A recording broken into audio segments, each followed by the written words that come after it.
नागरिकांना वेळेत आणि दर्जेदार आरोग्य सेवा मिळत आहे का याची प्रत्यक्ष पडताळणी करण्यासाठी नाशिक रोड मनपा प्रभाग सभापती रमेश धोंगडे यांनी बुधवारी सकाळी सिन्नर फाटा येथील सावित्रीबाई फुले प्राथमिक आरोग्य केंद्रावर अचानक धडक पाहणी केली। या पाहणीत अनेक कर्मचारी सकाळी 9:15 वाजेपर्यंतही अनुपस्थित असल्याचं समोर आल्याने त्यांनी तीव्र नाराजी व्यक्त करत संबंधित अधिकाऱ्यांना तातडीने सुधारणा करण्याचे निर्देश दिले। अचानक झालेल्या या पाहणीनंतर सभापती रमेश धोंगडे यांनी वैद्यकीय अधिकारी डॉक्टर जितेंद्र धनेश्वर तसेच मनपाचे अतिरिक्त आयुक्त अमित रंजन यांच्याशी तात्काळ संपर्क साधून परिस्थितीची माहिती दिली। त्यानंतर डॉक्टर धनेश्वर यांनी आरोग्य केंद्रात दाखल होत सभापतींसमवेत संपूर्ण कामकाजाची सविस्तर पाहणी केली। पाहणी दरम्यान कर्मचारी उपस्थित रुग्णांना दिल्या जाणाऱ्या सेवा तसेच आरोग्य केंद्रातील मूलभूत सुविधांचा आढावा घेण्यात आला।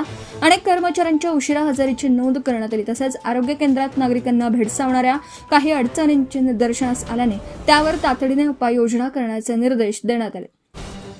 डॉक्टर जितेंद्र धनेश्वर यांनी संबंधित कर्मचाऱ्यांना खड्या शब्दात समज देत शिस्तबद्ध कामकाज करण्याच्या सूचना दिल्या, तर सभापती रमेश धोंगडे यांनी नागरिकांना वेळेवर पारदर्शक आणि दर्जेदार आरोग्य सेवा मिळणं ही प्रशासनाची जबाबदारी असल्याचं स्पष्ट करत कामकाजात तातडीने सुधारणा न झाल्यास संबंधितांवर कठोर प्रशासकीय कारवाई करण्यात येईल असा स्पष्ट इशारा दिला।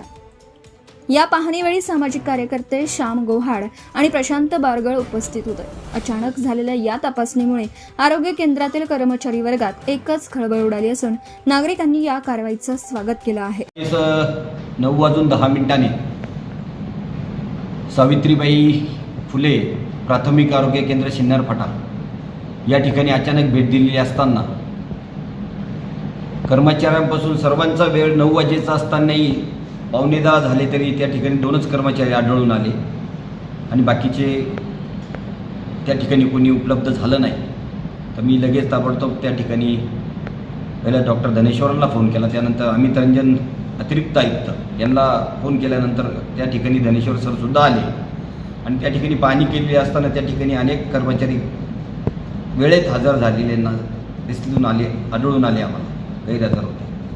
म्हणून त्या ठिकाणी आज त्यांची ॲब्सेंटी लावण्यात आली आणि कामाची शिस्त, कामाची जी वेळ आहे आपली, ती वेळ कर्मचारी असो डॉक्टर्स असो त्यांनी आपली वेळ पाळावी असे मी त्या ठिकाणी डॉक्टर धनेश्वर यांना आदेशित केलं। त्यावेळेला त्यांनी खडे बोल त्या ठिकाणी सर्व कर्मचाऱ्यांना सुनावले, उद्यापासून मला शिस्त पाहिजे, मी कधीही राहून मारू शकतो, कधीही येऊ शकतो त्या ठिकाणी केंद्रावर। आणि म्हणून प्रामुख्याने जी आपली वेळ दिली लोकांना वेटीस धरणं, केस पेपरचं 9:15 झाले तरी केस पेपरचं उघडलेलं नव्हतं, त्या ठिकाणी ते कर्मचारीच हजर नव्हते। त्यांनी कारणं सांगतात का रेल्वेत आहे, ट्रेन लेट झाली, अशा गोष्टी जर असेल तर मग ते लांबून येणाऱ्या कर्मचाऱ्याला दुसऱ्या जागेवर द्या, त्या ठिकाणी इथला लोकल जो असेल कर्मचारी त्याला तिथं बसवा। पण अशा परिस्थितीमध्ये कुठलीही आम्ही बाब खपून घेणार नाही। अनेक लोकांच्या तक्रारी दिव्य मराठी पेपरने त्या ठिकाणी 8 दिवसापूर्वीच बातमी त्या केंद्राच्या बाबतीत दिलेली आहे, अनेक लोकांच्या तक्रारी माझ्यापर्यंत आल्या।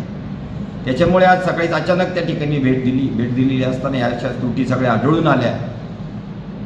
औषधांच्या बाबतीत तक्रारी आहे, पैसे घेतले जातात, पण आता पुढच्या महासभेमध्ये आम्ही माननीय महापौर, माननीय आयुक्त, माननीय स्थायी समिती सभापती व सर्व गटनेते यांच्याशी चर्चा करून केस पेपर त्या ठिकाणी फ्री करायचा आम्ही प्रस्ताव त्या ठिकाणी महासभेत देणार आहे आणि औषधंसुद्धा त्या ठिकाणी फ्री देण्यात यावी। कारण गोरगरीब असतं, काहींकडे केस पेपर काढण्यासाठी पैसे नसतात, औषधासाठी मेडिसिनसाठी पैसे नसतात, म्हणूनच त्या ठिकाणी आम्ही तो प्रस्ताव महासभेत देणार आहोत। आणि त्या ठिकाणी निश्चितच आम्हाला महापौर, आयुक्त, स्थायी समिती सभापती व सर्व गटनेते यांच्याकडनं हीच अपेक्षा आहे की कमीत कमी जे गोरगरीब जनता आपली त्या आरोग्य केंद्रावर जातात, दवाखान्यात जातात आणि त्या ठिकाणी पैसे विकत घेण्याची, औषधं विकत घेण्याची सुद्धा त्यांची ऐपत नसते, अशा लोकांना ही सेवा जर मोफत दिली तर मला वाटतं की आपल्या नाशिक जिल्ह्यामध्ये संपूर्ण आपल्या नाशिक महापालिकेचे जेवढे हॉस्पिटल आहे एक चांगलं नाव आपलं एक लौकिक होईल।